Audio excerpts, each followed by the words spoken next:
I filmed this whole thing yesterday, and when I went in to edit, I realized that some of it didn't actually film. I really like this look, so I didn't mind creating it a second time. I'm starting out with this transition shade from MAC. I'm not exactly sure what this color is, to tell you the truth. Yeah, so if you look, you'll see this color is pretty much a spot-on dupe for Courtney from the Beauty Killer palette.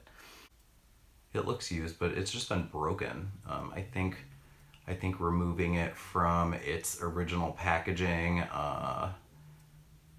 when I was depotting a lot of shadows at some point to put them in MAC Pro palettes, I didn't know what I was doing, so I busted up a lot of my shadows. I recently started using Melba as an eyeshadow, and I really kind of like how it just warms up a soft daytime look. But on myself, I feel like something too soft and too natural just ends up really washing me out, where if I'm gonna do like no makeup look, I might as well just do no makeup at all. I'd rather just than to go super soft and super subtle on the makeup. But since I'm gonna add some glitter into the mix, it's really gonna add some pop. So Melba just gives a little bit of pink, but it's not like pink, you know? I mean, for any of you that use Melba, you know how this blush looks. I mean, it's just like a nice, warm, nudie, pinky something. I took it not only on my cheek area, but I also brought it up into this area just to overall kind of warm up my face after I got my foundation on. If I get really close to the camera during this look, I've been testing out the products from The Ordinary that I received last week. This AHA 30%, BHA 2% peeling solution, that is actually the very first product that I use. If I get really close to the camera, you're gonna see that my skin just kind of, it's molting like a snake right now. And it's, you can tell, I can tell that the skin underneath it is like super nice and super soft, and I've definitely been moisturizing quite a bit. This shadow that I am going in with on the crease is one of my favorite shadows that doesn't get used that much. And it was in a 6-pan eyeshadow palette from the MAC Royal Assets collection, and there were a couple of eyeshadow palettes, and I got the Smoky Eye palette. And this color, I think out of the 6 shadows that were in that palette, this is the only one I've ever really used all that much, because this color is the reason why I bought that palette, and it is called it's called Majestic. It's a mid-tone brown, but it also has a little bit of like that dusty rose, mauve kind of pinky tone about it with some microfine silver glitter. I don't know that the glitter really shows up that much, but the color of it I've always really, really liked. I think this is a limited color. I don't think this is one of those that MAC, took one of their existing colors and just plopped it into a palette with some other shadows. I never looked into that, so I could totally be talking out of my ass right now. I never wear this color because I'm afraid that I'm gonna run out of it. But yeah, this is almost like a daytime smoky eye, I guess. And you could definitely, well, with the glitter and stuff, it's gonna kind of take it into night. But I guess if you wanted to kind of just do the softer, muted, kind of, dusty rose kind of colors, and just add maybe like I don't know, you could add like a wing liner to this but keep it a little daytime. But I'm gonna go in with, I believe this is Soft Brown by MAC, and I'm really just going right into the crease. Now I am going to be going over top of everything with glitter. Darkening the crease like this really helped keep some dimension in the look, even after I got the glitter on. Actually, this is such a quick, easy look too. If I wasn't filming this, I mean, this probably could take like 5 minutes.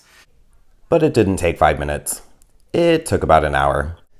And now I'm just going in with the same colors that I used on the top, just to smoke out the lower lash line. So we're gonna go in with this tiny little nub of an eyeliner on my waterline. This is Coffee by MAC. I definitely like a dark neutral brown on the waterline. I would really like a black on my waterline, but I feel like I haven't really found the one yet. Urban Decay has the Perversion eyeliner, but that one just doesn't work in my waterline. It gets chunky. And then Smolder by MAC, I want to love that one because it's such a good black, but it gets so disgusting. It slides around so much.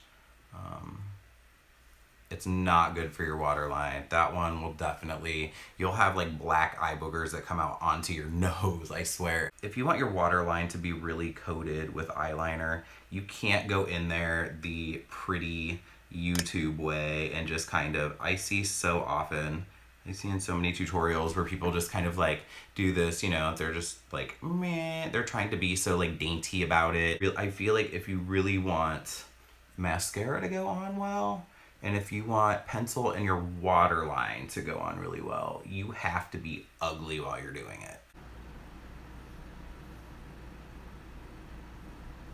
Yeah, seriously, you can't be cute about this. You have to be really ugly if you want this to work. I mean, it makes sense if you think about it, because when you go like this, it actually, I mean, it stretches out that skin. It kind of pulls it a little more taut. Which, if you're really trying to get up in there, you just kind of need that. Being ugly works, guys. Totally works. So then, we're gonna go in fully nude. And I'm gonna hit the top part of the lid, kind of going up into the crease. And then once I have quite a bit of that glitter right there in that area, then I'm gonna start to just really softly kind of tap out into that transition area. I want the glitter to be a little bit blown out too. Again, the top of the lid, kind of going into that crease a little bit, but not too high up into the crease yet. Right in the center of the lid, kind of close to the lash line this time, because now we really want to coat the actual eyelid. I guess for most people, this would be like a nighttime dramatic look. So apparently, I was having some technical difficulties with this recording too. I guess I just have storage issues. I mean, I guess that's what you get when you are using your iPhone to do everything. Now really all that's left is mascara, and that's it. That's all that's left is mascara. So yeah, everything else that I recorded for this video ended up being a complete disaster, including the intro and the outro. But I did manage to get some decent up-close videos and photos of the final look. And that is the most important part. But thanks for hanging in there. Thanks for watching. Thanks for subscribing. Don't forget to hit that like button, and I'll see you guys on the next one.